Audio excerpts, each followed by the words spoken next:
Hello student.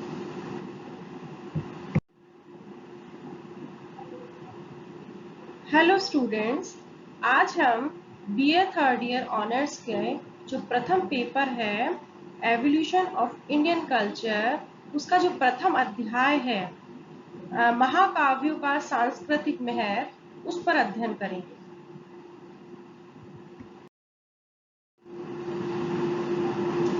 महाकाव्य जिसमें हम रामायण और महाभारत को लेते हैं, तो रामायण और महाभारत भारतीय साहित्य के दो बड़े महाकाव्य हैं। इनमें जो रामायण है वो महाभारत से अधिक प्राचीन है। ये दोनों ही ग्रंथ अपने समय की प्रतिनिधि रचनाएं हैं। जहां रामायण आर्य जो संस्कृति है उसका प्रतिनिधि ग्रंथ है और इसके जो रचयिता है वो महर्षि वाल्मीकि है। महर्षि अब हम बात कर लेते हैं रामायण के महत्ता के विषय में। तो रामायण की महत्ता के बारे में विद्वान हुए हैं मैकडॉनल्ड। उन्होंने कहा है कि विश्व साहित्य के किसी अन्य लोकपरक ग्रंथ ने किसी समाज के जीवन को और चिंतन को इतना अधिक प्रभावित नहीं किया जितना कि रामायण ने किया है। जहां तक रामायण की रचना काल का संबंध है तो इसको 1500 ईसा पूर्व से लेके 600 ईसा पूर्व के बीच का माना जाता है और इसमें वर्तमान में 24,000 श्लोक तथा इसके 7 कांड हैं।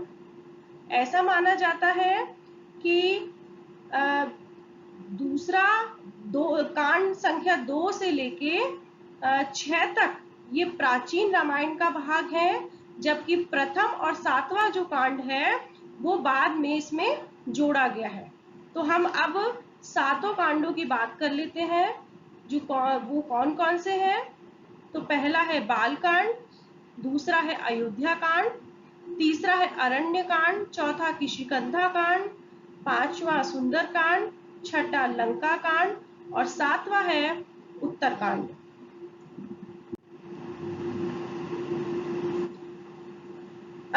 अब यहाँ मैं रामायण की कथा के बारे में ज्यादा बात नहीं करूंगी क्योंकि यह सर्वविदित है और इसकी मैं पुनरावृत्ति नहीं करूंगी कि रामायण की कथा क्या थी और इसमें क्या हुआ था। अब हम बात है रामायण के सांस्कृतिक महत्व पर।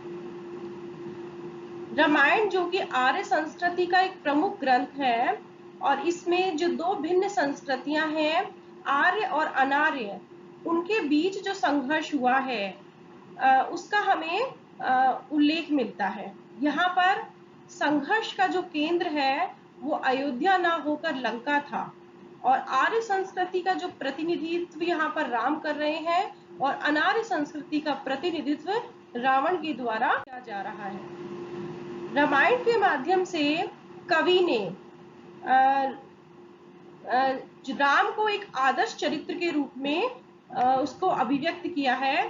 रामायण में हमको राम एक कर्तव्य पालक और पितृभक्त पुत्र के रूप में, एक वात्सल्यपूर्ण भाई के रूप में, प्रेमी के रूप में, पति के रूप में, दृढ़ प्रतिज्ञ तथा वीर और एक आदर्श राजा के रूप में राम का चित्रण किया गया है, जो कि बहुत सारे भारतीयों के लिए प्रेरणा स्रोत बने हुए हैं। साथ में ही रामायण में राम को एक आदर्श चरित्र के रूप में चित्रित करने के साथ साथ दशरथ को भी एक आदर्श पिता के रूप में, कौशल्या और सुमित्रा को एक आदर्श माँ के रूप में, लक्ष्मण और भरत को आदर्श भाई के रूप में, सुग्रीव और विभीषण को आदर्श मित्र के रूप में, जबकि हनुमान को एक आदर्श सेवक के रूप में चित्रित किया गया है।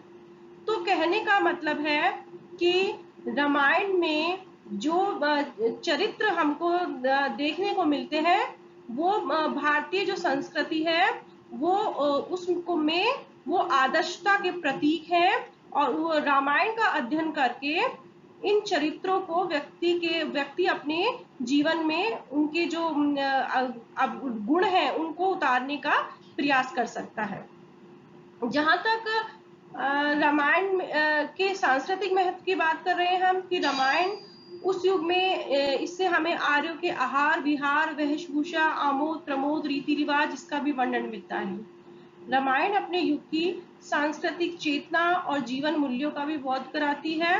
साथ में ही यह अपने युग की भौतिक संस्कृति का भी चित्रण प्रस्तुत करती है। साथ में ही इसमें हमें राम और सीता के पारस्परिक प्रेम का और त्याग का भी उल्लेख मिलता है, जो कि एक आदर्श समाज के का एक के रूप में प्रस्तुत किया गया है। रामायण में जहाँ राम नैतिकता के, सत्य के, न्याय के व स्वार्थ त्याग के पक्षपाती रहे हैं, जबकि जो रावण है वो अनैतिकता के, कुटिलता के, असत्य, धूर्तता जैसी तामसिक जो प्रवृत्तियां हैं वो उनकी अनुभूति प्रदान करते हैं।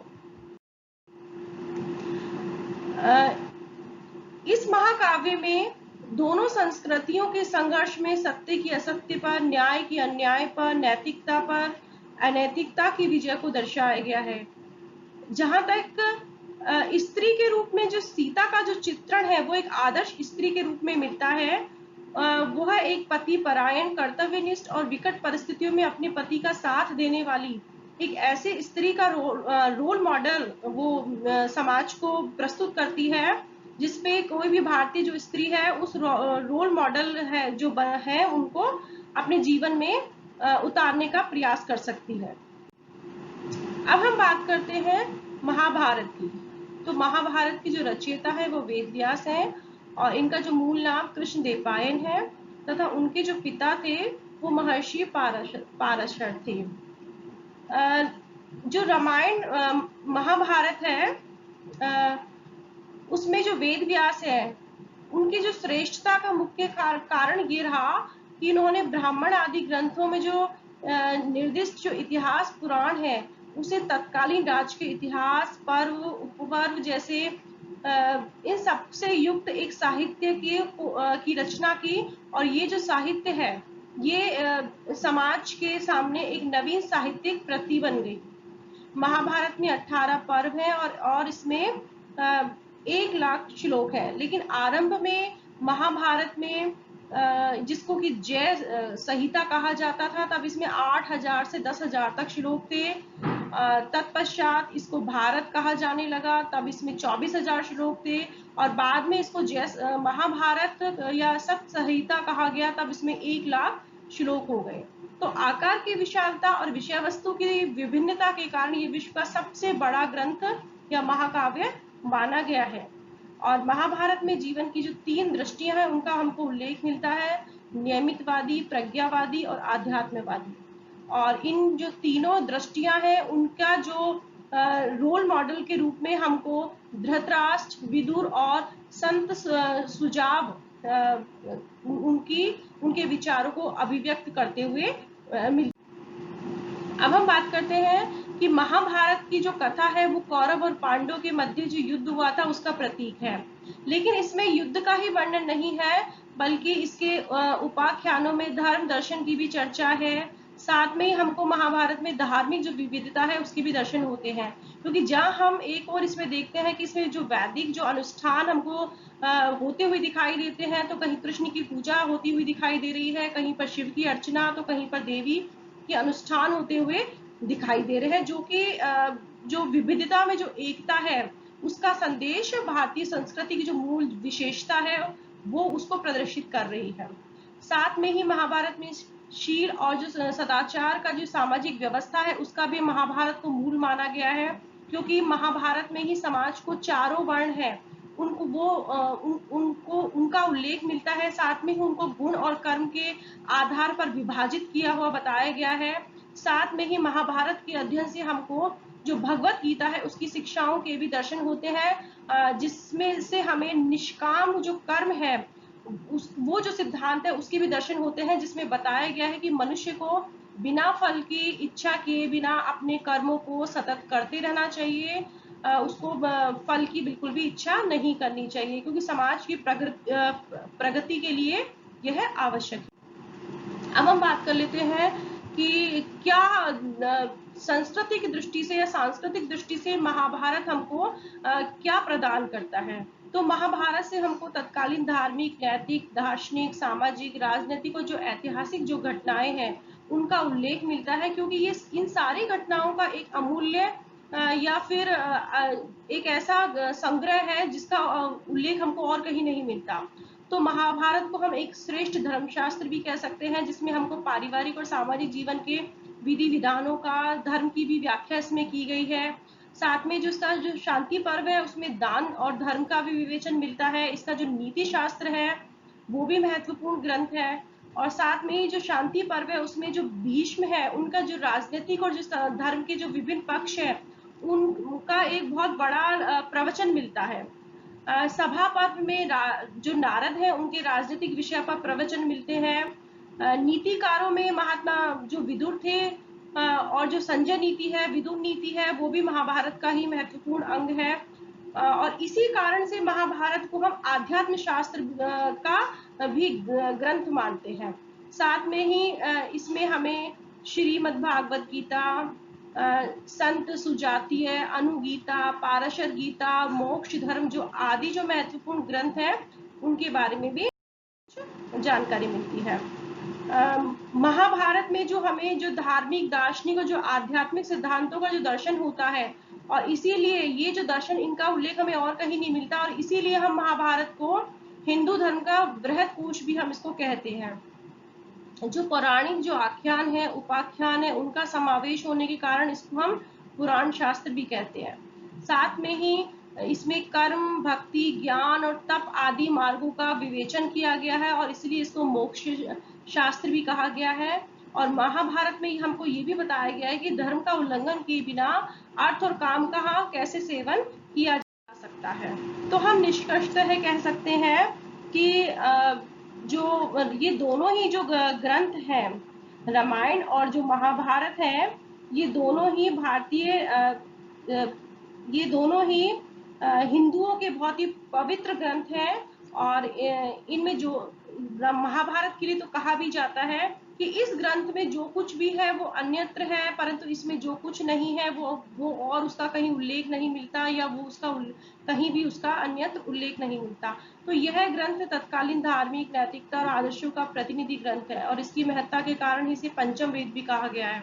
महाभारत की शिक्षा का सार यही है कि मनुष्य व्यक्तिगत स्वार्थ से ऊपर उठकर लोक कल्याण के लिए धर्म सम्मत कर्तव्यों का पालन करता रहे, और अपनी इसी महानता के कारण महाभारत को ऋग्वेद के बाद संस्कृत साहित्य का सबसे महत्वपूर्ण ग्रंथ माना गया है। तो इस तरह से जो रामायण और जो महाभारत है, ये दो मुख्य महाकाव्य है जो कि भारत की जो सांस्कृतिक जो धरोहर के रूप में या सांस्कृतिक एक देन के रूप में इनको जाना जाता है। और ऐसे बहुत से हमें उदाहरण इन दोनों ही महाकाव्यों में मिलता है, जिनको एक मनुष्य भारतीय नागरिक होने के कारण अपने जीवन में उनको उतार सकता है या समाहित कर सकता है, और समाज के सामने उनको अपने जीवन में उतार कर एक समाज के सामने एक ऐसा आदर्श प्रस्तुत कर सकता है जो कि उसको एक समाज का एक अच्छा नागरिक बनाने में सहायक हो सकता है।